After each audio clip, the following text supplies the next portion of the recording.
한 주 동안 평안하셨습니까? 네. 자, 오늘은 우리가 여호수아기 1장을 이제 함께 살펴볼 때입니다. 사실 여호수아기 1장은 굉장히 중요한 장입니다. 어떤 면에서요? 이스라엘이 지금 어떻게 보면은 약속의 땅 앞에 서 있고, 그러므로 그들의 역사 속에서 가장 중요한 그런 순간이라고 말할 수 있습니다.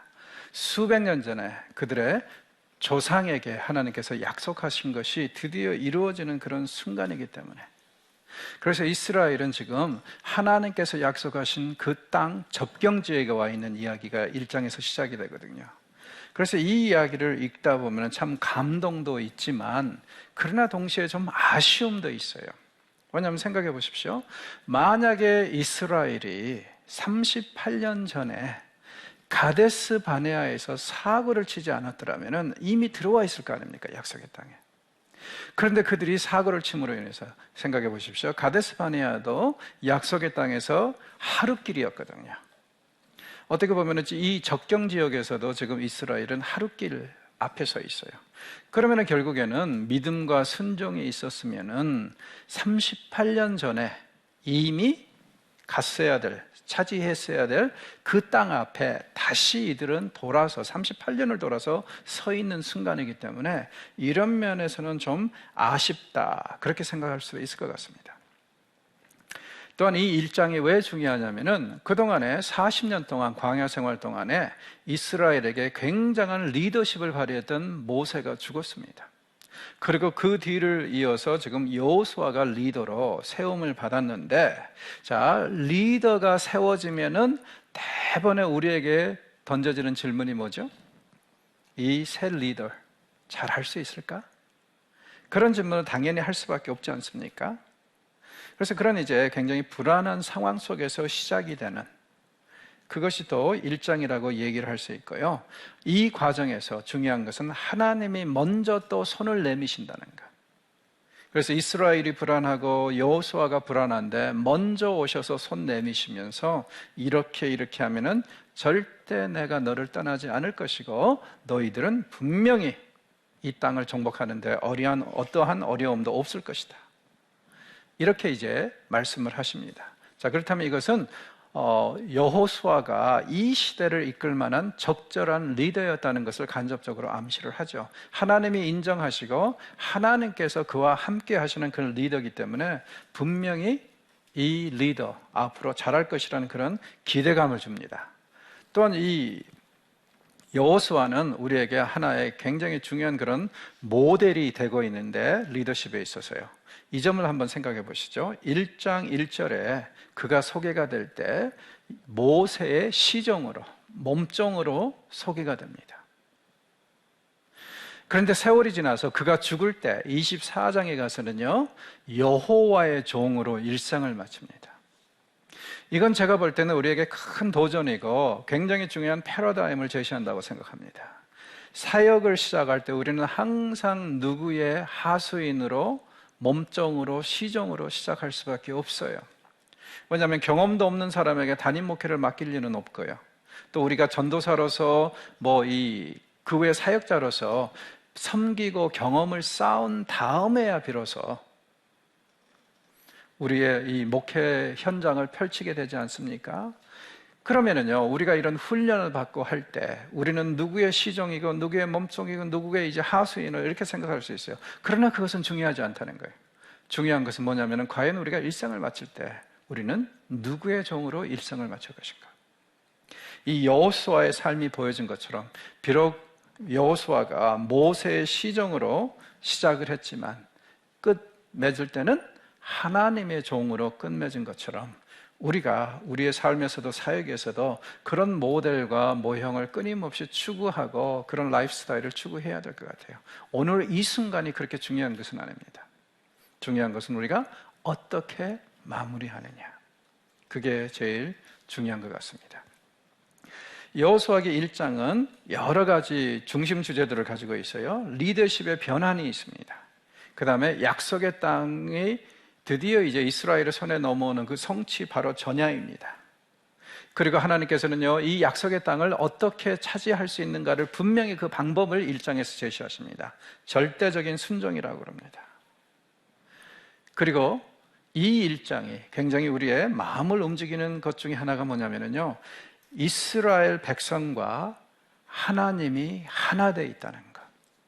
그래서 이제 하나님께서 여호수아에게 좌로나 우로나 치우치지 말고 내 말씀을 잘 들어라. 그러면 네가 성공할 것이다. 나중에 백성들이 그들의 리더로 세움을 받은 여호수아에게 요구하는 게 뭡니까? 우리가 당신이 원하는 대로, 당신이 지시하는 대로 다 따를 테니까 당신은 오직 좌로나 우로나 치우치지 말고 여호와를 섬기십시오. 그래서 하나님과 백성이 아주 인상적으로 하나 되는 이야기가 이 여호수아기 1장이라고 얘기할 수 있을 것 같아요. 자, 이런 이제 배경 속에서 본문을 좀 살펴보도록 하겠습니다. 자, 1절에 보면은 여호와의 종 모세가 죽은 후에, 이미 말씀드렸듯이 여기서 여호수아가 소개가 될 때는 어떻게 해요? 여호와의 종 모세가 죽은 후에 여호와께서 보십시오, 모세의 수종자 눈의 아들 여호수아, 그러니까 여호수아가 처음으로 이 책에서 소개될 때는 모세의 수종자라고 얘기를 합니다. 나중에 끝에 가서는 어떻게 소개가 된다고요? 여호와의 종. 하나의 굉장히 인상적인 패러다임, 이것을 이제 보여주고 있는데요, 이 여호수아가 리더가 됐을 때 이 상황을 한번 생각해 보십시오. 굉장히 불안합니다. 왜냐하면 모세가 잘했던 못했던 간에 40년 동안 리더십을 발휘하다가 죽었어요.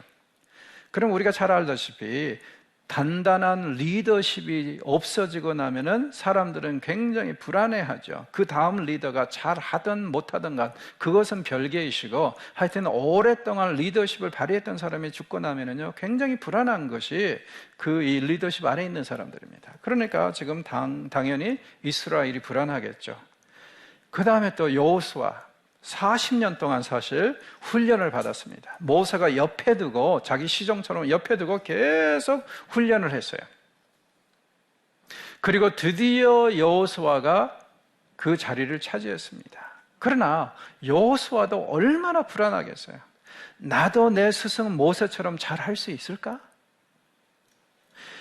하나님께서 모세와 함께 해주신 것처럼 나하고도 함께 해주실까? 이런 불안감이 얼마나 컸겠습니까? 이런 불안감을 한순간에 날려버리는 일이 2절에 기록이 되어 있습니다. 하나님께서 찾아오셔서 뭐라고 그러세요? 내 종 모세가 죽었으니 이제 너는 이 모든 백성과 더불어 일어나 이 요단을 건너 내가 그들 곧 이스라엘 자손에게 주는 그 땅으로 가라. 하나님은 마치 아무 일도 없었던 것처럼 앞으로 역사하실 것을 암시하고 계십니다. 여러분, 사람은 바뀝니다. 시대에 따라서 방법도 바뀔 수는 있지만 하나님의 뜻은 바뀌지 않고 하나님의 역사는 지속된다는 것을 분명히 말씀하고 있습니다. 모세는 죽었어요. 그러나 하나님의 일은 지속돼야 합니다. 그래서 새 리더로 나온 이 여호수아에게 마치 아무 일도 없었던 것처럼 하나님은 그 전에 모세에게 말씀하신 것을 그대로 이 사람에게도 말씀하고 있습니다. 모세가 죽었으니까 이제는 네가 이 백성의 리더가 돼서 이 요단강을 건너라. 왜냐하면 이 요단강을 건너는 것은 내가 너희들에게 준 수건 사업이고, 그리고 모세가 죽었다고 해서 절차가 바뀌거나 혹은 수정될 만한 그런 일이 아니라 이것은 내가 태초 때부터 그리고 너의 조상 아브라함에게 한 약속이기 때문에 사람은 바뀌어도 꼭 그대로 행하실 것이라는 거예요. 또한 이 말씀은 이 여호수아와 백성들에게 큰 위로와 권면이 됐을 것이라고 생각을 합니다. 생각해 보십시오. 모세가 죽은 지 얼마 안 됐어요. 그래서 죽음을 애도하고 있고 앞으로 어떻게 해야 되나 이런 불안감에 쌓여 있을 수도 있는데 하나님께서 여기서 하시는 말씀이 건너라. 무슨 뜻입니까? 이제 슬퍼할 만큼 슬퍼했으니까 자리를 정리하고 일어나라. 우리가 살다 보면 분명히 슬퍼할 때가 있다. 그러나 또한 그 슬픔을 뒤로 하고 앞으로 나가야 될 때도 있다는 것입니다. 그래서 하나님께서 여기에 오셔서 더 이상 슬퍼하지 말고 이제는 앞으로 가라.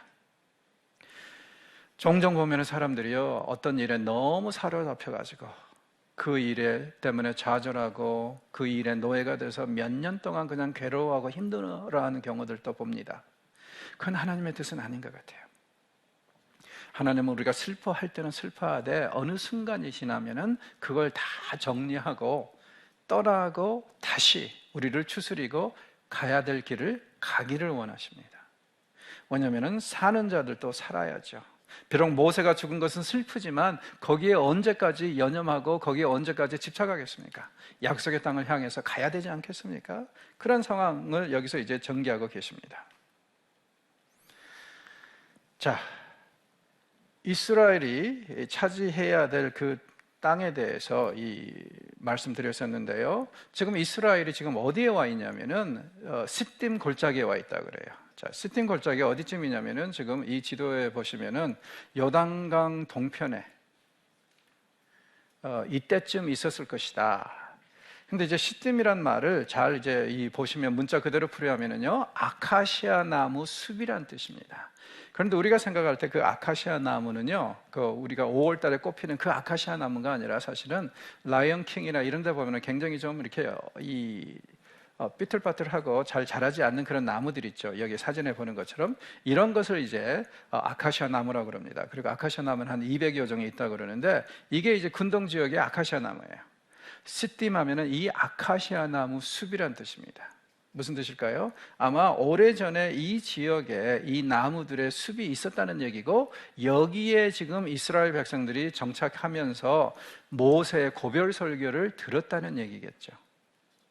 그리고 이제 여기에 이스라엘이 머무는 동안에 모세는 죽었고 장례식이 끝났고, 그리고 이제 여호수아는 이곳에서부터 출발해서 요단강을 건너게 되는 그런 상황입니다. 자, 3절에 보시면 이렇게 나와 있죠. 내가 모세에게 말한 바와 같이 너희 바닥으로 밟는 곳, 발바닥으로 밟는 곳은 모두 내가 너희에게 주었노니 곧 광야와 이 레바논에서부터 큰 강, 곧 유프라테스 강까지 해쪽 속의 온 땅과 또 해지는 쪽 대해까지 너희의 영토가 되리라. 그러니까 아브라함에게 주셨던, 창세기 15장에 주셨던 그 약속을 여호수아에게 여기서 다시 한번 확인해 주시는 것입니다. 그러니까 사람은 죽어나가도, 사람은 바뀌어도 하나님의 비전과 하나님께서 약속하신 것은 바뀌지 않는다는 것, 그것을 이렇게 표현을 하고 있습니다. 자, 남쪽에서는 어디예요? 남쪽으로는 광야까지, 그리고 이집트의 접경 지역까지를 분명히 얘기를 하는 것 같습니다. 그 다음에 북쪽으로는 레바논의 숲을 거쳐서 쭉 가다가 동쪽으로 유프라테스 강까지, 그리고 서쪽으로는요, 큰 바다인 지중해까지. 그러니까 요단강 서편으로 해서 이 범위를 분명히 얘기를 하고 있고요. 이 땅에는 헷 족속이 지금 있는데 그들의 땅을 너희들에게 주겠다. 자, 중요한 것은 뭐냐면은 이 땅을 이스라엘이 차지하는데 조건은 딱 한 가지입니다. 순종 외에는 없습니다. 전술로는, 전략으로는, 군사력으로는 이 땅을 차지할 수가 없어요. 왜냐하면 이스라엘에 비해서 이 사람들은 훨씬 더 발전된 무기를 가지고 있었고 더 왕성한 민족이기 때문에 어떻게 해볼 수가 없습니다. 그래서 유일하게 이 이스라엘이 땅을 차지할 수 있는 것은요, 그들의 하나님 여호와를 앞세우고 가는 것밖에는 없습니다. 즉 다시 말해서 성전 밖에는 이 땅을 차지할 수 있는 방법이 없는데, 성전에 임하려면 이스라엘은 무엇보다도 절대적으로 순종해야 된다는 것, 그것을 이제 하나님은 분명히 말씀하실 것입니다. 그래서 이미 이제 서론에서 말씀드렸듯이 이스라엘의 현실과 그 다음에 원래 약속하셨던 그 땅의 범위는 이러한 차이를 두고 있습니다.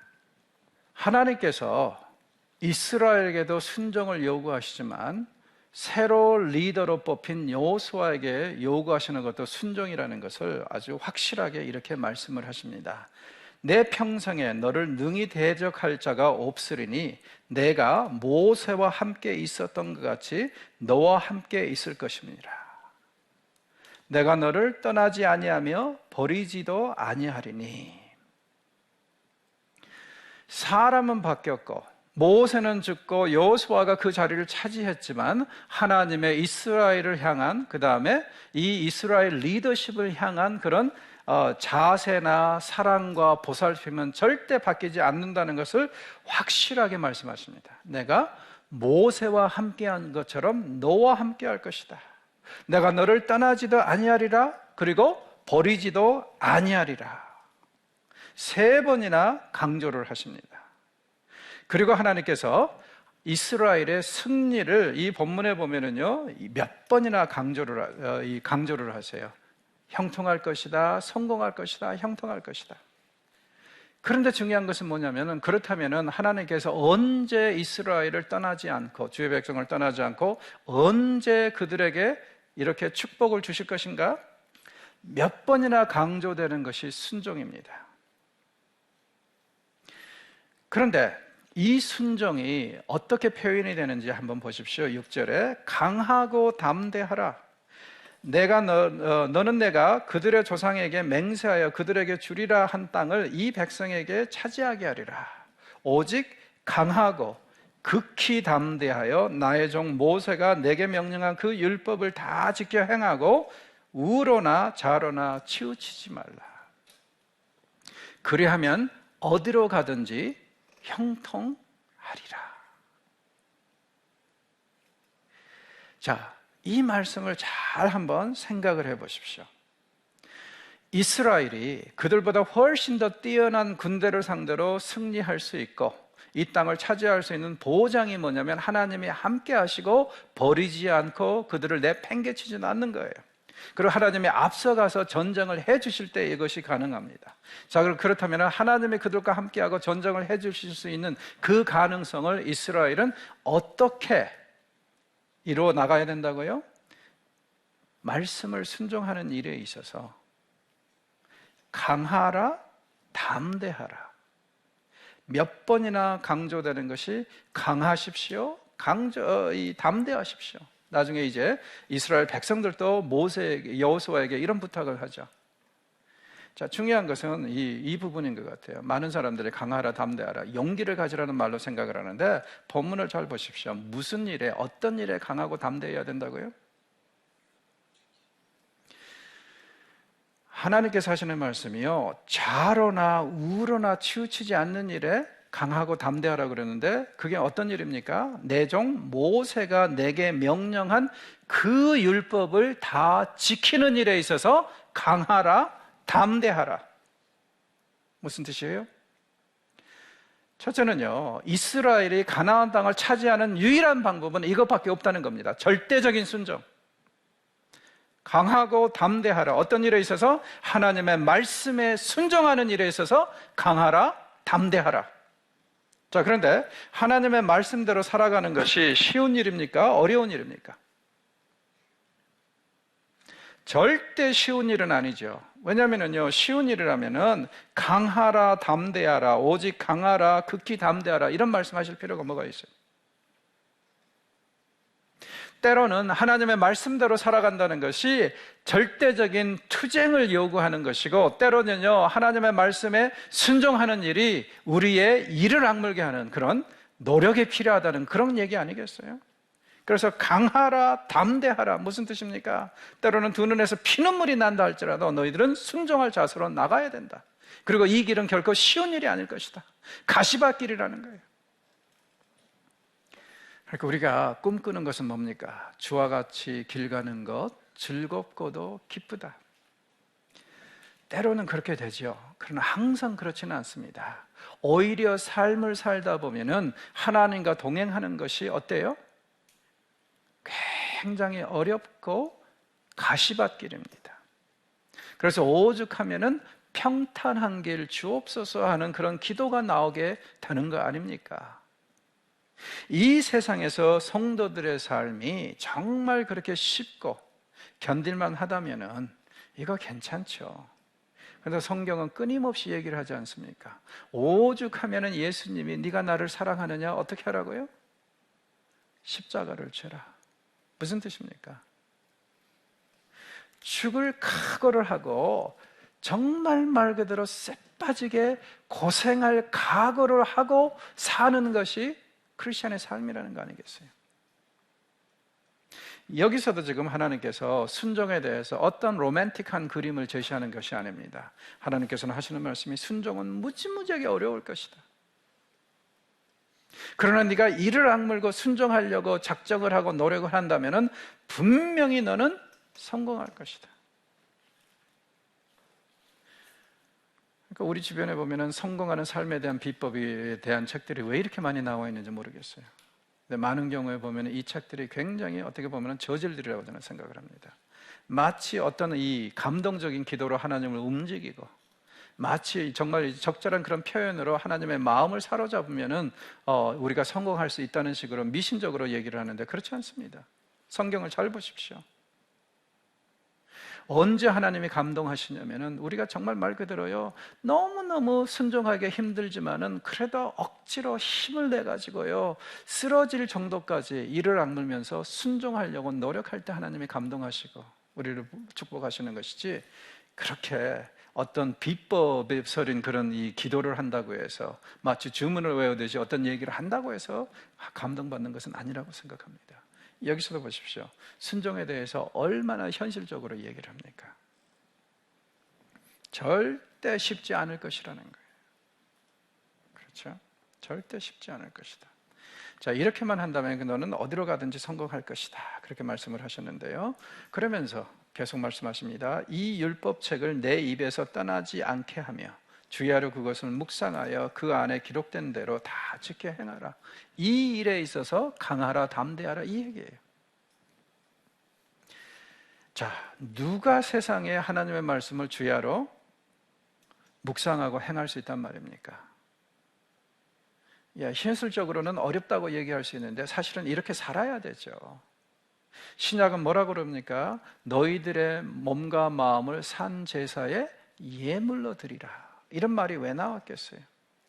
우리의 삶 자체가 예배가 돼야 되고 우리의 삶 자체가 기도가 되어서 하나님께 연락되는 그런 얘기를 지금 가르치고 있지 않습니까? 그렇기 때문에요, 우리가 정말 하나님의 말씀대로 뜻대로 산다면요, 우리가 하루 24시간 주야로, 심지어는 먹고 마시는 순간까지, 잠자는 순간까지도 하나님의 말씀을 묵상하면서 산다고 말할 수 있을 것 같아요.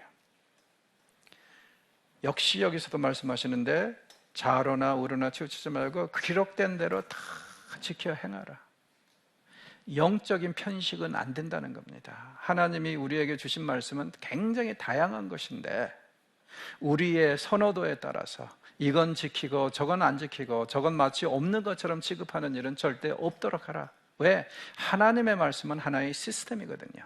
그렇기 때문에 시스템 전체를 존중하고 시스템 전체를 우리가 순종해야지, 우리 보기에 편한 것, 우리 보기에 좋은 것들만 골라가지고 하면 절대로 그건 안 된다는 겁니다. 그리고 이 말을 또, 이 말씀의 표현을 잘 보십시오. 주여로 그것을 묵상하고 떠나지 말게 하라. 어디서 많이 봤죠? 두 군데서 봤던 것 같아요. 마치 시편 1편에서 본 것 같지 않습니까? 의인은 이렇다 하면서 말씀하실 때 주야로 묵상하고 이렇게 떠나지 않는 것, 시편 1편 분명히 그것과 연관이 되어 있어요. 또 한 군데 이것이 연관이 되어 있는 데가 어디냐면요, 신명기 17, 18장에 가면은 왕에 대한 규례가 나옵니다. 자, 왕에 대한 규례를 보면은 재미있는 게 뭐냐면요, 고대 근동의 왕은 거의 신격화되어 있는 사람들입니다. 그리고 그들은 그저 특권을 누리는 사람들이었는데 성경에 보니까 모세가 율법을, 왕에 대한 율법을 제시를 할 때 신명기 18장에서요, 거기에 보면 왕이 해서는 안 될 일 3가지를 규정을 합니다. 너무나 많은 군마를 두어서는 안 된다. 너무나 많은 금은보화를 쌓아서는 안 된다. 너무나 많은 아내를 두어서는 안 된다. 그렇죠? 이 3가지를 가장 적나라하게 노골적으로 범한 왕이 솔로몬이죠. 그러니까 열왕기 저자의 솔로몬에 대한 평가는 진짜 부정적입니다. 왜냐하면 율법을 있는 그대로 다 어긴 사람이라는 거예요. 이스라엘의 왕은 세상의 왕들하고 달라야 합니다. 특권을 얘기할 게 아니라 그들이 꼭 피해가서는 안 될 책임 부분을 지금 이 율법이 논하고 있어요. 그래서 해서는 안 될 3가지를 얘기를 합니다. 그리고 나서 이스라엘의 왕이 지향하고 추구해야 될 긍정적인 거 1가지를 얘기를 합니다. 그게 뭐냐면은 레위 사람 제사장을 옆에 두어서 하루 24시간 율법을 주야로 묵상하고 지도를 받으라 이거예요. 무슨 뜻입니까? 이스라엘의 왕은 어떻게 주의 백성을 통치해야 된다? 신앙의 모범으로. 그래서 일반 백성들보다 더 율법을 많이 알고 더 묵상하고 더 하나님을 사랑하고 더 정말 하나님을 사모하는 그런 삶을 삶으로써 백성들을 인도하고 그들을 설득시켜 나가고 그렇게 리더십을 발휘해야 된다는 거예요. 사실 이게 굉장히 먼 길 같죠. 그러나 우리가 정말 오늘날 기대하고 고대하고 바라는 리더십이 이런 거 아닙니까? 생각해 보십시오. 성도들이 목사들에게 무엇을 기대합니까? 세상에 그런 경영 원칙을 기대합니까? 그건 아니죠. 세상에 어떤 재능을 원합니까? 그거 아니죠. 목회자들한테, 사역자들한테, 교회 리더한테 이 성도들이 원하는 게 뭐예요? 우리가 당신의 삶을 보고 모방할 수 있도록 경건하고 거룩하고 하나님을 사랑하는 삶을 살아주십시오. 이거 아니에요? 그러면 우리가 당신의 모형을 보고 모습을 보고 우리도 답습하면서 아, 저것이 하나님을 사랑하는 것이구나 하고 그렇게 살아가겠다는 그게 성도들의 모습 아닙니까? 그리고 이것이 기독교 리더십의 제가 볼 때는 가장 기본이라고 생각해요. 우리는 입으로 설교해서 성도들을 인도하는 것이 아니라 우리의 삶이 설교가 돼야 되고 우리의 삶이 그들에게 하나의 모델을, 대안을 제시해야 됩니다. 그래서 비록 우리가 부족하지만 성도들이 우리의 삶을 보면서 아, 저게 바로 하나님을 사랑하는 자의 삶이구나 이렇게 인정할 수 있도록, 그리고 이런 사역자들이 돼야만이 설득력이 있는 것이고 사람들의 마음을 얻을 수 있을 것입니다. 저는 학교에서 우리 학생들을 가르치면서도 그렇게 얘기를 합니다. 만약에 당신들이 사역할 그 교회의 장로님들이나 권사님들보다 믿음이 적을 것 같으면 아예 학교 때려치워라. 왜냐하면 이제는 더 이상 강단에서 설교함으로 인해서 목회자의 역할을 다 한다고 하는 시대는 지났다. 이제는 우리의 삶을 통해서 복음이 무엇인가를 보여줘야 되고 우리가 비록 부족하지만 때로는 실족하지만 이것이 하나님을 사랑하는 사람의 모습이라는 것을 얘기할 수 있을 정도로 내놓을 수 있을 정도 그런 삶을 살지 않을 거라면 차라리 그만두라고 얘기를 합니다. 왜? 이 사회가 지금 지탄하고 있는, 교회를 지탄하고 있는 이유가 어디에 있어요? 이렇게 살지 못하는 목회자들과 사역자들 때문에 그런 거 아닙니까? 그렇다면 성도들은 그렇다 치더라도 최소한 사역자들은 정말 이를 악물고라도 투쟁적으로라도 정말 경건하고 거룩하게 살려고 노력하는 모습을 성도들에게 보여줘야 될 거 아닙니까? 그래야만이 이 땅에 정말 하나님의 나라가 더 빨리 임하는 거 아니겠어요? 자, 그렇게 말씀하시면서 이렇게만 하면 네가 정말 때로는 투쟁적으로라도 순종하겠다고 하는 그런 각오로 산다면 7절에 보니까 형통할 것이다. 그렇죠? 또 8절 마지막 부분 보니까 평탄할 것이다, 형통할 것이다. 3번이나 성공을 말씀하십니다. 여러분, 성공을 기대하고 성공을 열망하는 것은 좋은 것입니다. 그러나 중요한 것은 성공을 어떻게 정의하느냐가 더 중요한 것 같아요. 여러분은 성공을 어떻게 정의합니까? 세상은 성공을 어떻게 정의합니까? 헌금 액수나 혹은 그 교회의 교인 수로 정의를 하는 경우들이 많죠.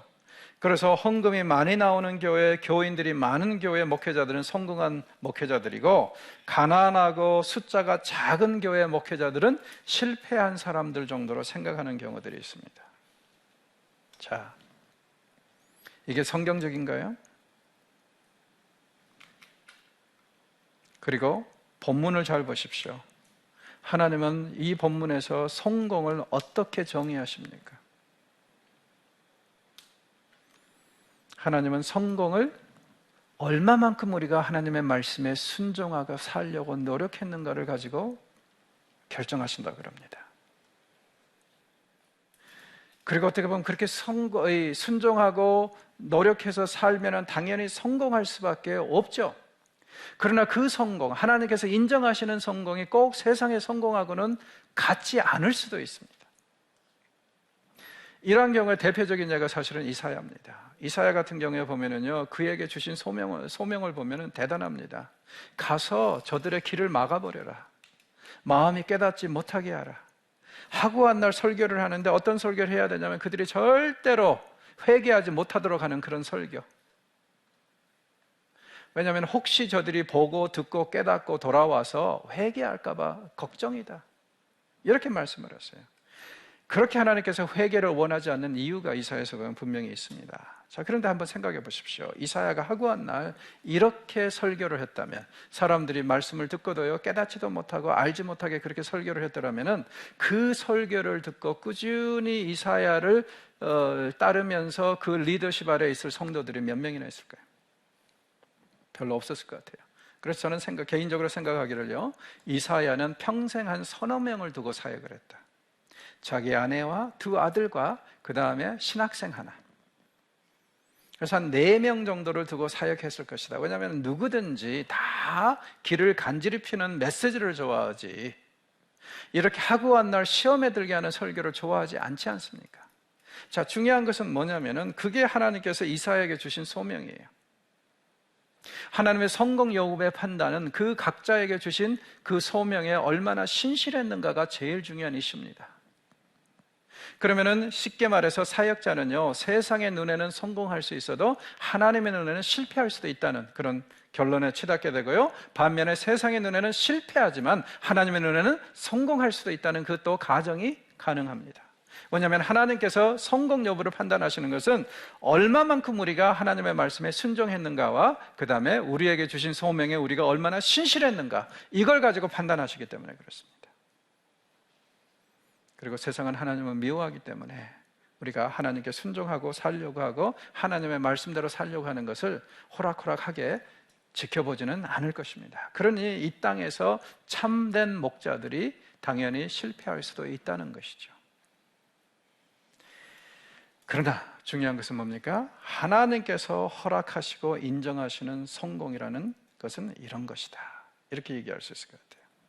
그러면서 다시 한번 말씀하십니다. 내가 내게 명령한 것이 아니냐? 강하고 담대하라. 두려워하지 말며 놀라지 말라. 말씀대로 살아가는 것은 절대 쉬운 일이 아닐 것이다. 그러나 그렇게 하면 네가 복이 있도다. 그렇죠? 투쟁적으로라도 그렇게 순종하면서 산다면 내가 어디로 가든지 내 하나님 여호와가 너와 함께 할 것이다. 여호수아에게 주신 말씀입니다. 자, 그러면 이제 재밌는 현상이 일어나고 있어요. 여호수아가 제일 불안해하는 게 뭡니까? 가나안 정복에 성공할 수 있을까? 이게 자기에게는 제일 불안해요. 왜냐하면 모세가 살아 있었으면 당연히 가나안에 들어가 성공할 것 같아요. 그래서 자기가 리더로 세움을 받아가지고 이게 될까 안 될까 불안합니다. 자, 그런데 이런 불안해하는 여호수아에게 하나님께서 오셔서, 야, 너 군사력 얼마나 있니? 너 지금 어떤 전략을 가지고 가나안을 정복하려고 그러니? 이런 질문 안 하십니다. 너 식량 얼마나 다 확보해놔서? 이런 말씀 안 하세요. 심지어는요, 지금 범람하고 있는 요단강을 어떻게 건널래? 대책이 있느냐? 어떤 대책을 세우느냐? 이런 거 물어보지 않으세요. 하나님께서 단순하게 여호수아에게, 불안해하는 여호수아에게, 과연 내가 가나안 땅을 정복할 수 있을까? 이렇게 불안해하는 여호수아에게 요구하시는 것 딱 한 가지입니다. 말씀에 대한 순종. 가나안 땅은 여호수아와 이스라엘 백성들이 순종하며 해야만이 정복할 수 있는 것이고, 만약에 그들이 순종한다면 가나안 땅 정복은 전혀 이슈가 안 될 거라는 거죠. 왜냐하면 하나님이 함께 하시기 때문에 이 전쟁은 이스라엘이 잘 순종하기만 하면은요, 성전이라는 거예요. 하나님이 하시는 전쟁. 그래서 이 하나님께서 여호수아에게 이렇게 전략에 대해서 물어보지 않고 오히려 그냥 순종을 요구하시는 거 보면 정말 이것은 대단한 그런 부분이라고 저는 생각을 합니다. 자, 그 다음에 이제 이스라엘이 당면한 이슈가 뭐냐면은 요단강을 건너야 돼요. 이것이 어떻게 보면 여호수아 리더십의 첫 관문입니다. 과연 요단강을 제대로 건널 수 있을까? 그리고 모세와 함께 하셨던 것처럼 이번에도 하나님께서 여호수아와 함께 하실 것인가? 그리고 백성들은 모세에게 순종했던 것처럼 여호수아에게도 순종할 것인가? 이런 여러 가지 관건들이 있어요. 이러한 이제 불안한 상황에서 여호수아가 옛적에 모세가 지도자들에게 명령을 했던 것처럼 여기서도 이제 명령을 합니다. 내용을 보면 이래요. 뭐라 그러냐면은 사흘 후에 우리가 요단강을 건널 것이다. 그러니 다 준비하라. 여호수아도 지금 하나님께로부터 어떤 식으로 요단강을 건널 것인가에 대해서 들은 적이 없어요. 말씀 안 하셨으니까. 다만 자기가 아는 것은 뭐냐면은 요단강은 분명히 건너야 할 이슈이고, 그 다음에 하나님께서 앞에서 말씀하신 거, 좌로나 우로나 치우치지 않고 하나님의 말씀에 순종하면 모든 것이 형통하리라는 그 하나님의 약속을 여호수아도 그대로 받은 거예요.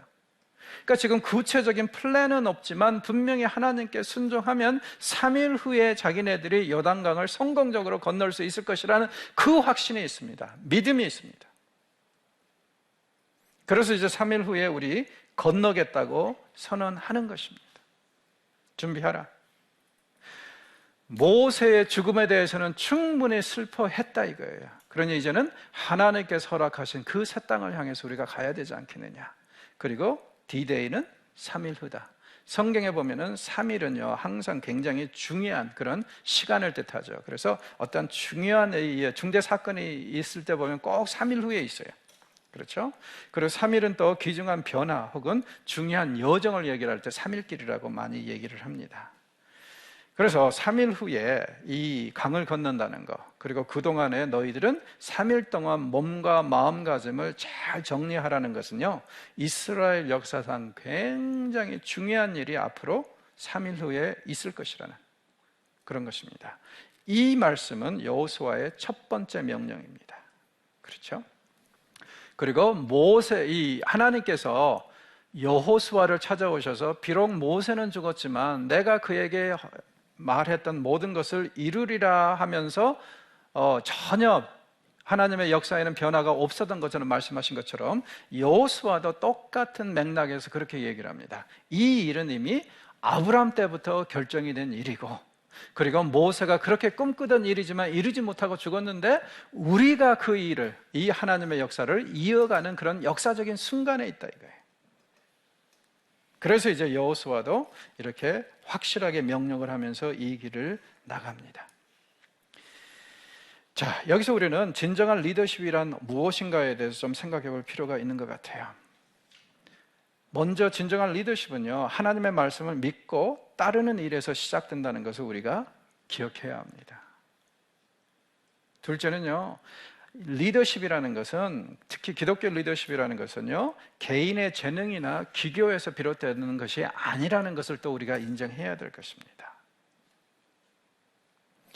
그리고 셋째로는요, 우리의 리더십은 하나님과 지속적으로 교제함을 통해서 하나님의 힘을 공급받아서 또 하나님의 능력을 공급받아서 이루어가는 것이 기독교 리더십이라는 것을, 그렇기 때문에 지금 여기서도 보십시오. 요단강 건너는 방법 중요하지 않습니다. 중요한 것은 하나님이 우리와 함께 하시는가, 그것이 제일 중요한데 여호수아는 그 사실을 확실히 깨닫고 있죠. 자, 여호수아가 또 요단강 동편 2지파 반 사람들에게 얘기를 합니다. 이래이래해서 당신들이 이제 준비하라. 여기에 보니까 이 사람들이 뭐라 그래요? 우리가 모세에게 약속한 대로 그렇게 하겠습니다. 우리가 앞장서서 가겠습니다. 그리고 이들의 숫자를 보면은요 한 4만 명 되죠. 우리가 우리 형제들이 땅을 차지할 때까지 앞서 갈 테니까 걱정하지 마십시오. 이런 이제 내용이 여기에 나오는데, 이거 역시 한번 봐보십시오. 모세도 지금, 그 여호수아도 어떻게 하겠다는 거예요? 이 2지파 반이 모세와 약속하고 맺은 언약을 그대로 존중하겠다는 얘기 아닙니까? 모세가 당신네들하고 이렇게 약속을 맺은 거 저도 들었습니다. 제가 그 약속을 그대로 인정하고 그대로 따르겠습니다. 무슨 뜻이에요? 역시 여호수아 입장에서도 역사의 맥은 그대로 이어진다. 그러니까 종종 그런 경우들이 있잖아요. 리더가 바뀜으로 인해서 전 사람이 맺었던 그 약속이 무시되고 개정이 되는 경우. 어떨 때는 그게 필요할 수도 있겠지만은 꼭 지혜로운 것만은 아닌 것 같습니다. 여기서 여호수아는 분명히 얘기합니다. 모세가 당신들하고 맺었던 그 약속을 나도 그대로 존중하겠으니까 당신들도 또 그렇게 하십시오. 그렇죠? 그래서 이제 이렇게 해서 서로 협의를 봅니다. 그러고 나서 이제 이 백성들의 반응이 이렇게 나타나죠. 그들이 여호수아에게 대답하여 이르되 당신이 우리에게 명하신 것은 우리가 다 행할 것이요 당신이 우리를 보내시는 곳에 우리가 가리이다. 우리는 범사에 모세에게 순종한 것 같이 당신에게도 순종하려니와 오직 당신의 하나님 여호와께서 모세와 함께 계셨던 것 같이 당신과 함께 계시기를 원하나이다. 자, 어떤 일이 벌어지고 있는지 볼까요? 자, 먼저는 하나님께서 오셔서 뭐라 그랬어요? 모세가 죽은 후에도 나는 이 역사를 이어갈 것이다. 그렇게 여호수아에게 말씀하셨죠. 자, 여호수아가 지금 이 백성들에게 뭐라 그랬어요? 모세가 당신들하고 체결한 그 약속을 그대로 내도 존중하겠습니다. 이번에는 백성들이 뭐라 그럽니까? 백성들이 하는 얘기가 우리도 모세에게 순종한 것처럼 당신에게도 순종할 것이니까 아무 걱정 마시고, 이 사람들도 이제 그럼 인정하는 게 뭐예요? 역사의 맥을 그대로 인정하겠다는 얘기 아니에요. 그리고 모세를 자기네들이 리더로 인정했던 것처럼 이 사람도 인정할 테니까 아무 걱정 마시고 어떻게 하라고요? 오직 하나님께서 모세와 함께 계셨던 것처럼 당신과 함께 계시기를 바랍니다. 그리고 18절 보십시오. 누구든지 당신의 명령을 거역하여 당신의 말씀을 순종하지 아니하는 자는 죽임을 당하리니. 자기네들이 어떻게 하겠다고요? 당신의 권위에 불순종하는 자들이 있으면 우리가 처단하겠습니다. 당신이 오직 취해야 될 일은 뭐라고요? 강하고 담대하소서. 자, 어떤 일에 강하고 담대해요? 지금 앞에서도 하나님께서 강하고 담대하라고 말씀하셨기 때문에 이 말씀은 그것을 배경으로 하고 있어요. 앞에서 하나님께서 무엇에 강하고 담대하라고 그러셨습니까? 말씀에 순종하고 좌로나 우로나 치우치지 않는 일에 있어서 강하십시오, 담대하십시오. 이 얘기입니다, 지금. 그러면 여기서 백성들이 이 여호수아에게 새로 세워진 이 리더에게 원하는 것이 뭡니까? 모범적인 삶을 살아달라 이거예요. 자기네들이 정말 보면서 저것이 바로 신앙인이고 하나님의 사람의 모습이구나 하면서 감동을 받아서 우리도 저렇게 살아야지 할 그런 하나의 대안을 제시해달라는 거죠. 이게 가장 이상적인 거죠, 사실은. 잔일들, 교회 업무들은 성도들이 다 하시고 이 성도들이 목회자에게, 영적인 리더에게 원하시는 것은 오직 당신은 하나님의 말씀을 순종하는 데 있어서 우리에게 롤 모델이 되어 주십시오. 그래서 우리가 정말 당신을 볼 때마다 하나님을 인정하고 저것이 바로 하나님을 사랑하는 사람의 삶의 모습이구나, 이것을 깨닫게 해 주십시오.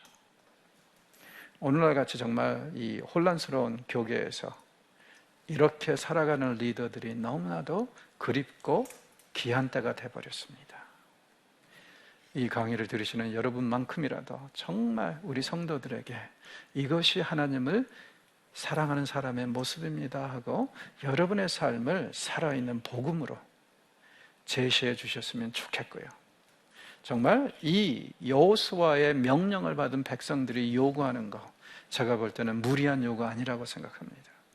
왜냐하면 사람들은요 항상 현실적인 거, 우리 눈에 보이는 것을 원하는데 살아계신 하나님의 그 거룩하심과 경건하심, 이것을 목회자들이 보여주지 않으면, 그들의 삶을 통해서 보여주지 않으면 누가 보여주겠습니까?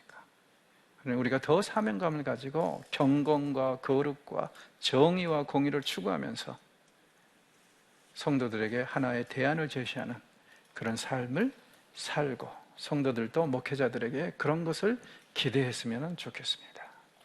자, 오늘은 여기서 마무리하겠습니다. 고맙습니다.